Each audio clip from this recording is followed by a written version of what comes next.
Halo, balik lagi di Garasi Cherry. Kita akan bahas mobil yang cukup menyita banyak perhatian di dunia otomotif ya, yaitu Cherry Tiggo 8 Cherry Super Hybrid.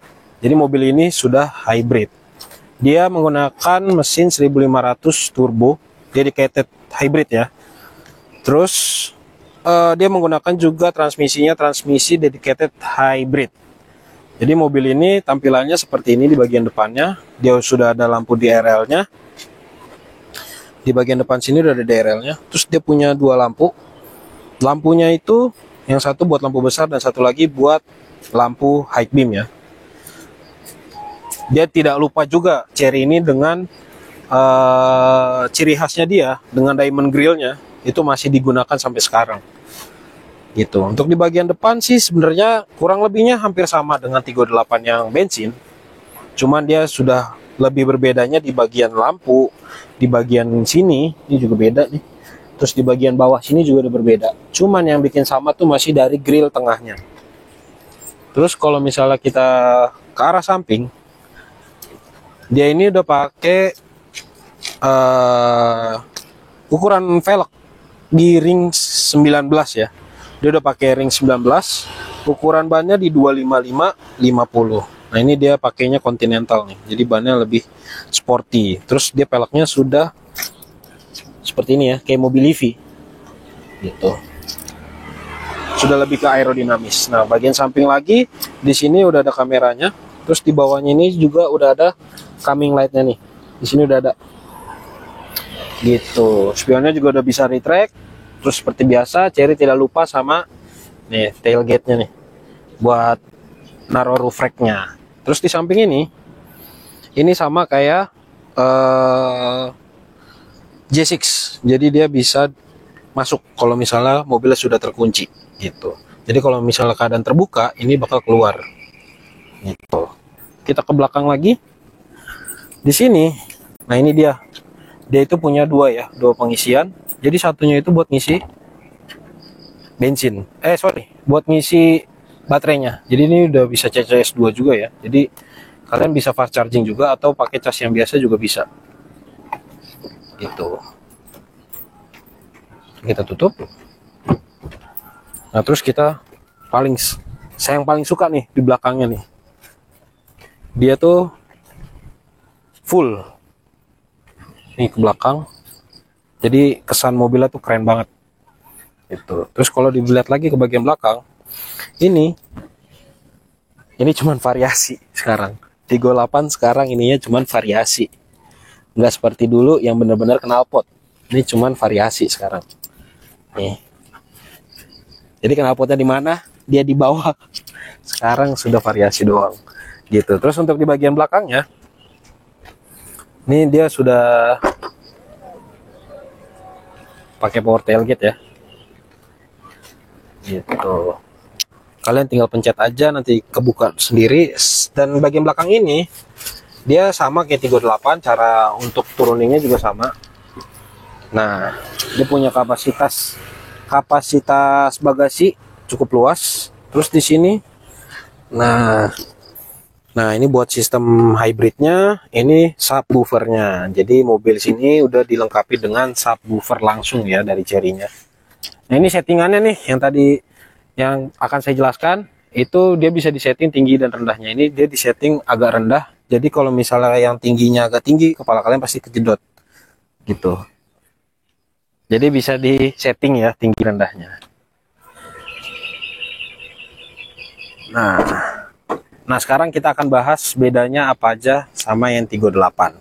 Kalau dari eksterior seperti itu, kalau dari interior bedanya seperti ini.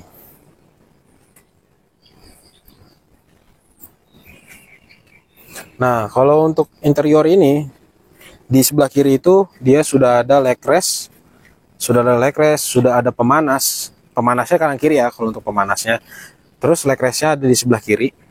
Terus dia juga ada kursi pijat di bagian sebelah kiri. Itu buat queen ya, buat pasangan kalian yang misalnya cewek kalian atau istri kalian yang kalau dibawa berkendara dikit-dikit ngantuk, itu sudah disiapkan di sebelah kiri. Jadi pengendara sebelah kiri kalian akan merasa nyaman sekali gitu. Nah, kita akan lanjut buat bahas di bagian dalamnya.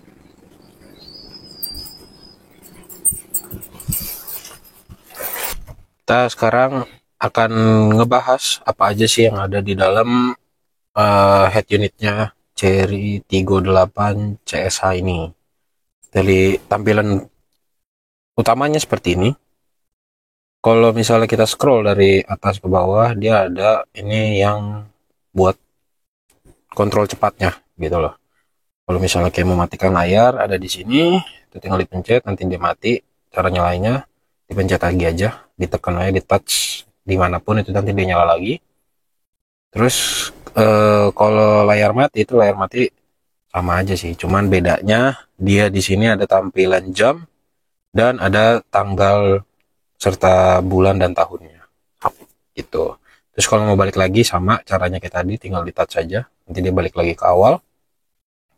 Terus kalau di scroll itu dia ada juga dimatikan daya kendaraan, ini buat matiin mobilnya ya.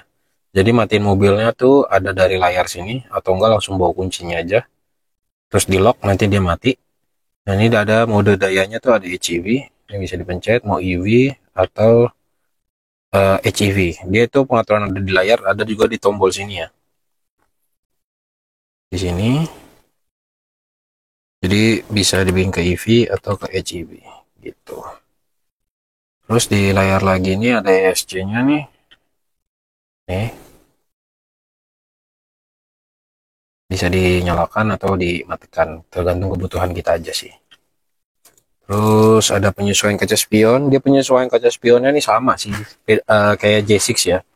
Jadi tinggal dipencet, nanti dia di setir yang di sini buat spion kiri, di sini buat spion sebelah kanan. Gitu. Nanti kalau kalian sudah sesuai settingnya, tinggal disimpan saja, dan itu bakal keset dimana kalian mau spionnya gitu. Terus kalau di scroll lagi, dia ini EPB atau electric parking brake-nya. Jadi di sini. Ini kalau udah nyala, di sini juga ada P-nya di sini nih, warna merah. Nah, kalau misalnya dipencet, dia nggak bakal bisa ya. Dia nggak bakal bisa. Itu harus butuh dipencet, injak rem dulu, baru dipencet. Itu. Nah, itu baru bisa. Dan langsung posisinya dia langsung berpindah ke N ya. Dia langsung berpindah ke N. Kalau misalnya kita matikan electric parking brake-nya. Gitu. Kalau kita lepas remnya, dia bakal mundur. Jadi harus kita apakan? Kita pencet lagi P-nya di sini, atau kita pencet lagi di sini. Gitu. Baru bisa kita lepas rem yang kakinya. Gitu. Cuman di sininya transmisinya tetap di N. Jadi kalau misalnya mau di P-in, dipencet lagi aja, nanti dia balik ke P. Gitu. Nah, ini buat retract kaca spionnya, buat ngelipat atau ngebukanya.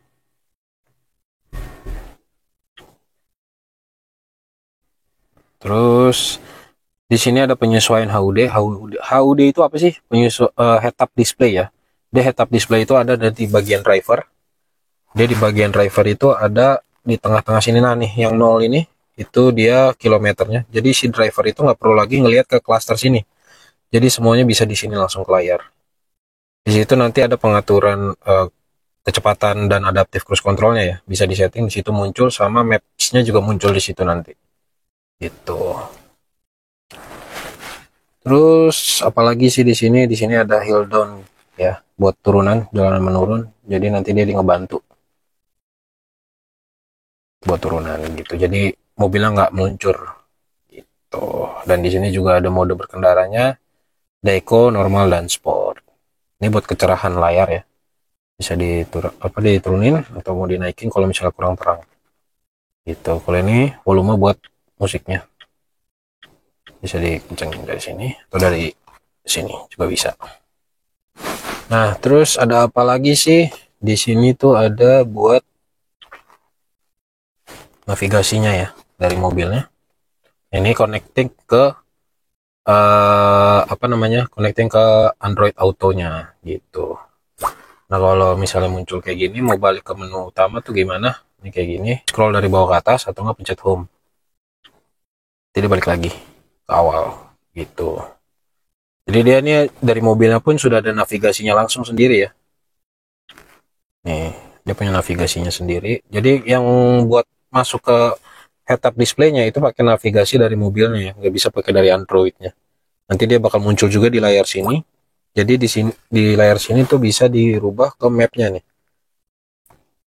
Jadi kalau kalian udah setting dari layar yang head unit, nanti bisa disetting ke sini. Jadi kalian tuh langsung lihatnya langsung ke sini, nggak perlu lagi drivernya ngeliat ke kiri. Atau nanti di head-up display-nya itu juga muncul navigasi kayak belokannya kapan, kayak gitu. Ntar di depan harus belok ke kanan atau ke kirinya itu juga muncul di sini ya. Nah terus di sini itu ada pemanas kursi ya. Ini ada pemanas kursi buat di driver dan ada di sebelah kiri. Gitu. Ini buat di depan aja, bisa dimatikan. Ini ada ventilasi kursi. Ventilasi kursi ini buat pendinginnya ya. Buat di depan juga. Dan ada pijat kursi. Nah, pijat kursinya tuh hanya ada di bagian sebelah kiri depan aja ya. Kenapa hanya di depan aja bagian sebelah kiri? Karena kalau drivernya terlalu nyaman, takutnya ketiduran. Jadi lebih aman yang sebelah kiri aja gitu. Nah, terus di sini itu setelah dari sini ada tombol yang di sininya. Yang di sini sama aja sih, ini buat mempersingkatnya aja. Cuman kalau misalnya pencet ini dia munculnya seperti ini.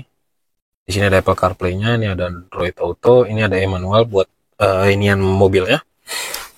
Terus di sini ada kamera panoramiknya nih, panoramanya. Ini dia udah 540 ya. Bisa ngeliat ke depan, mau ke kanan, ke belakang, ke kiri. Itu bisa di zoom juga ya. Jadi kalau kalian kayak mau ke depan nih, terus mau parkirnya ke depan kepalanya, jadi bisa ngelihat jaraknya sudah serapat gimana sama yang di depan gitu. Atau kalian mau parkir di belakang, parkir buntut itu juga bisa sama ya. Jadi kalian bisa ngelihat seberapa rapatnya sama yang di belakang gitu. Terus kita ke pengaturannya. Ini pengaturannya banyak banget ya. Dia ada banyak di sini. Di sini ada pengaturan kontrol cepatnya. Nah ini pengaturan kontrol cepat itu ada kunci sentral. Kunci sentral itu buat lock semua mobilnya ya. Ini kalau misalnya dipencet, nanti dia kunci semua. Dan di luar itu handle pintunya bakal masuk ke dalam. Jadi rata sama bodinya. Terus ini buat buka pintu bagasi. Ini buat lipat atau retract kaca spion. Ini kunci jendela kendaraan. Jadi kalau misalnya kita pencet, nah kalau kunci jendela kendaraan ini, jadi ya, penumpang sebelah kiri maupun belakang itu nggak bakal bisa buka jendelanya ya kalau misalnya ini diaktifkan gitu. Jadi kayak misalnya ada anak-anak, jadi kan misalnya suka mencet-mencet, jadi nggak akan gampang kebuka gitu. Nah, ini ada sunroof. Sunroof ini buat dibuka. Dia akan langsung kebuka gitu. Jadi kalau misalnya kita pencet off, dia akan nutup kembali.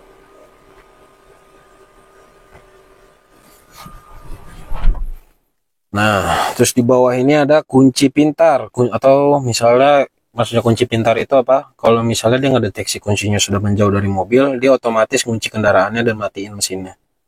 Gitu. Jadi udah smart key ya, atau bahasa Inggrisnya smart key. Gitu. Ini spion kaca belakang.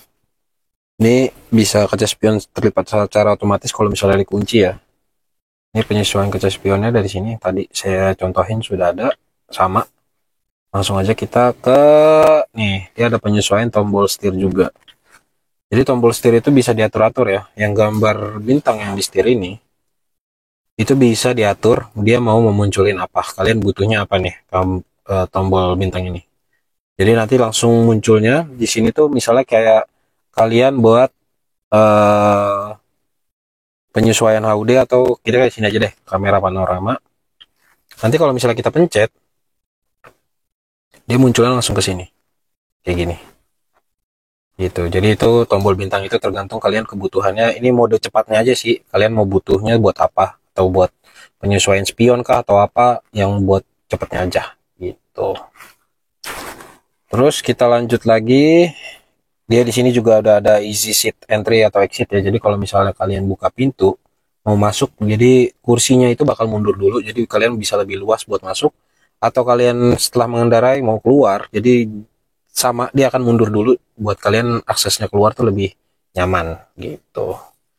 Terus kita lanjut lagi, di sini ada lampu. Ini lampu ini ada ambient light ya. Ambient light itu bisa di onin, bisa di offin.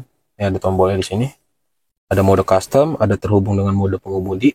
Dia mode pengemudi maksudnya ke eco, sport atau normal ya. Jadi dia yang warnanya ngikutin itu, atau kalian ngikutin irama musik. Jadi dia bakal ganti-ganti warnanya. Terus kalau kita scroll ke bawah, itu ada lampu penyambutan atau namanya coming light. Gitu. Ini ada penundaan lampu depan, terus ada bantuan lampu jauh cerdas. Itu kalau misalnya kalian lagi di jalan yang kabut, kalian pakai high beam. Jadi kalau misalnya kalian mobil ini nggak deteksi dari lawan arah ada mobil, dia bakal nurunin lampu sebelahnya. Jadi pengendara dari lawan arah itu nggak akan kesilauan. Tuh. Di sini ada coming lightnya tuh bisa ada dua efek. Ada ini bahasa Indonesianya agak kurang keren ya. Efek auman harimau dan nyanyian naga, dan efek naga terbang atau harimau melompat gitu. Nah ini juga ada penyesuaian lampu tinggi lampu depan ya. Jadi lampu depan kalian tuh bisa diatur ketinggiannya. Itu ada tiga settingan. 0 itu paling tingginya dan 3 itu paling rendahnya. Gitu. Terus kita bagian sini lagi. Di sini ada listrik baru, ada mode hemat daya, ada intensitas. Ini intensitas daur ulang energi itu kalau misalnya di mode E5 itu namanya regeneratif. Itu ada 3, ada rendah, normal, dan tinggi. Jadi kalau setiap kalian deselerasi habis ngelepas gas itu nanti ada kerasa seperti menahan. Nah, ketika menahan itu dia akan melakukan pengisian daya ulang ke baterainya. Itu. Nah, ini juga layar jarak tempuh elektriknya. Jadi ini bener-bener EV-nya doang ya. Itu akan muncul bisa jarak tempuhnya aja yang standar atau tingkatannya doang, atau yang dinamisnya. Gitu. Penyesuaian kalau dinamis itu seperti ngikutin dari cara kita berkendara. Gitu. Terus di sini ada mode hemat listrik.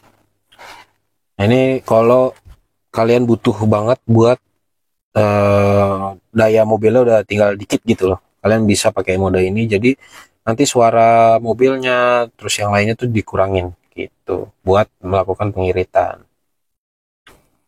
Terus di sini ada kemudi.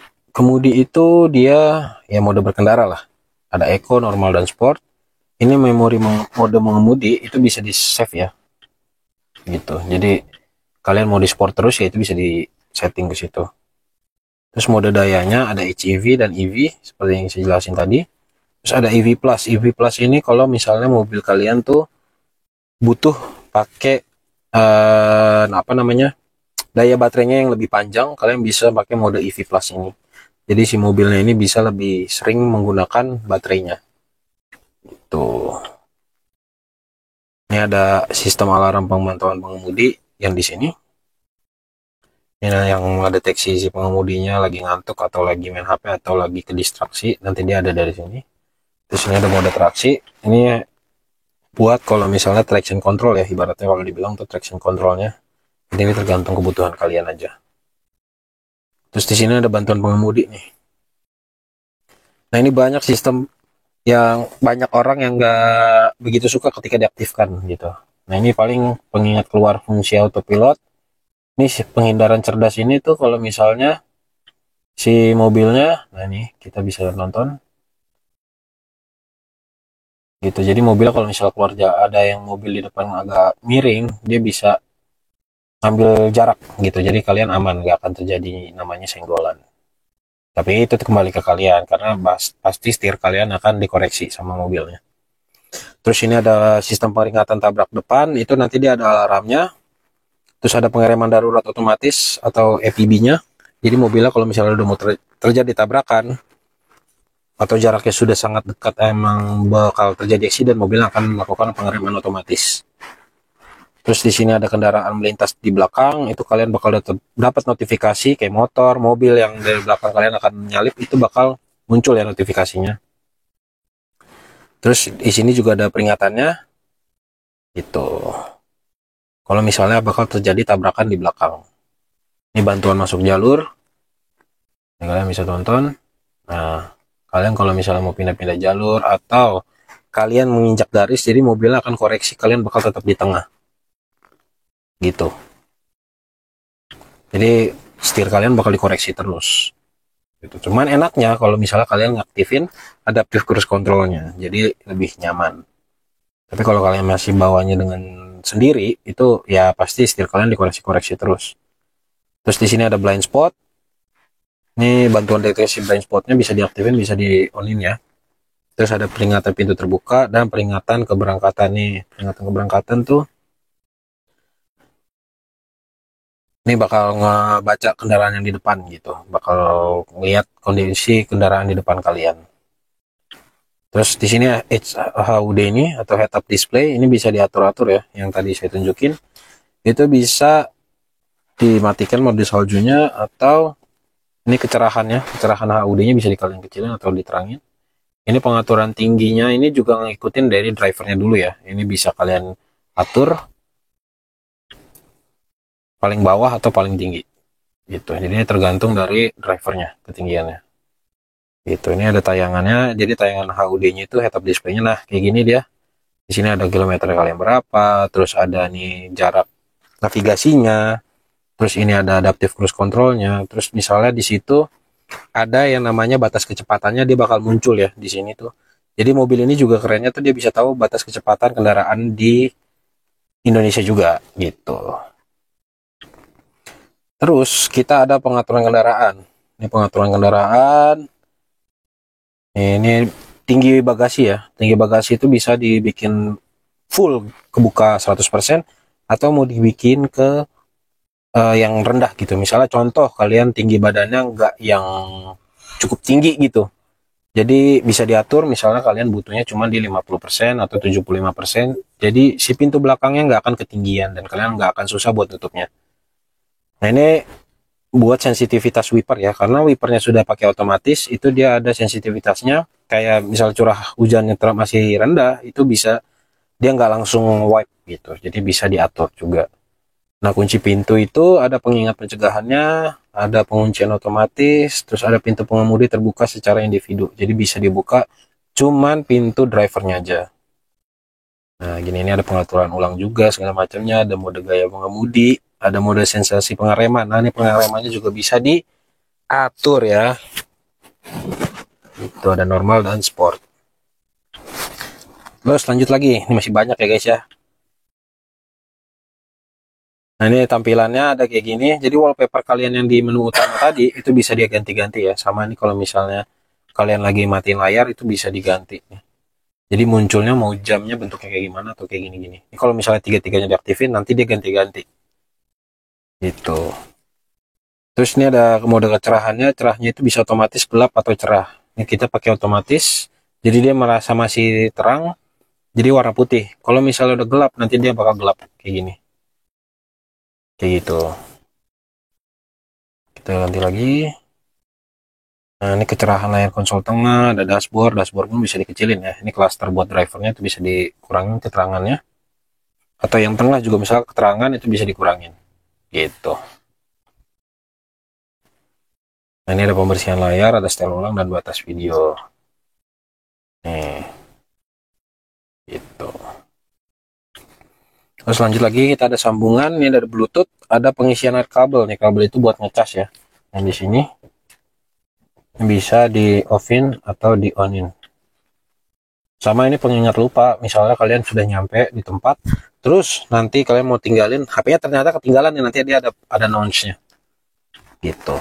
Terus ini ada bunyi. Di sini ada bunyi navigasi, bunyi suara voice command-nya, ada medianya dan ada telepon gitu. Jadi suaranya bisa dibeda-bedakan. Gitu. Ini ada loudspeaker sandaran kepala. Terus ada efek bunyi-bunyinya juga bisa diganti-ganti ya. Gitu. Ini pengaturan sound systemnya ya. Ini bisa seluruh penumpang juga. Atau pengemudi doang. Atau baris depan doang. Atau baris belakang doang. Atau bos doang. Bos itu maksudnya di bagian tengah ya. Atau posisi tidur. Atau nyata semuanya dengar. Atau sama aja sih sama ini sebenarnya. Cuman kalau seluruh penumpang itu suaranya lebih keluar. Gitu. Terus kalau ke bawah lagi ini ada suara kecepatan. Jadi kalau kalian sudah kecepatannya naik atau tinggi gitu, misalnya udah di atas 120 gitu, nanti suara musik kalian juga akan ngikutin jadi makin kencang gitu. Jadi dia menyesuaikan. Ini ada suara panggilan masuk juga, bisa di onin, bisa di offin. Ini buat voice command-nya gitu. Ini bisa ditutup, bisa ada mode pengemudi doang, atau bisa nih waktu dialognya tuh bisa di continue juga ya. Terus lanjut lagi, ini ada pengaturan sistem. Ini ada punya penyimpanan 128 GB ya, cukup besar juga untuk penyimpanan dari mobilnya. Terus ini ada pengaturan buat setel ulang, ini ada pengaturan bahasa. Jadi kalian kalau misalnya mau pakai bahasa Indonesia, ini ada bahasa Thailand, ada bahasa Cina, dan bahasa Inggris. Gitu, itu tergantung kalian aja mau yang pakai mana. Tinggal kalian konfirmasi dan bakal setel ke mode bahasanya. Nah, ini ada pengaturan waktu juga, waktunya bisa disetting ya. Ini kita pakai pengaturan waktunya kita. Jadi sistemnya bisa 12 jam atau 24 jam ya. Jadi kalau misalnya dibikin 24 jam, itu dia di sini berubah jadi 17-18. Gitu. Kalau misalnya pakai 12 jam, ini dia jadi jam 5:18 gitu. Itu tergantung kalian aja, tinggal penyesuaiannya aja. Terus ini ada consumption bahan bakarnya, bisa disetting ke kilometer per liter atau liter per 100 km. Gitu. Itu tergantung kalian, cara penghitungan kalian nyamannya kayak gimana, itu tinggal kalian yang setting. Terus di sini ini ada consumption daya instrumennya, sama ada satuan tekanan roda. Tekanan roda maksudnya yang TPMS ya, ada kilopascal, PSI atau bar. Itu tergantung kalian, lebih enak kebacanya tuh pakai yang mana. Karena di Indonesia banyak yang pakai PSI, jadi kita pakai PSI. Nah, itu aja dulu yang kita bahas dari layarnya Cherry Tiggo 8 CSA. Semoga bermanfaat bagi kalian semua.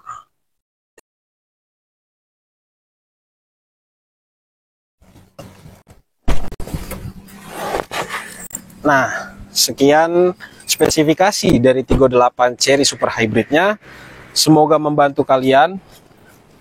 Jika kalian menginginkan mobil ini, bisa langsung hubungi garasi Cherry di nomor yang di bawah ini, atau kontak kita di akun TikTok atau akun Instagram kita. Nanti kalian bakal ketemu sama kita juga. Atau kalian mau coba test drive juga bisa. Mau coba test drive Tiggo 8 CSA-nya juga bisa. Atau mau Cherry J6, atau mau Cherry E5, atau mau Cherry Tiggo 8 yang bensin, atau mau Cherry apa lagi? Tiggo Cross, atau Cherry Omoda E5, atau Omoda 5 bensin. Itu bisa kontak kita langsung di WA di sini. Nanti bakal ketemu sama kalian. Terima kasih.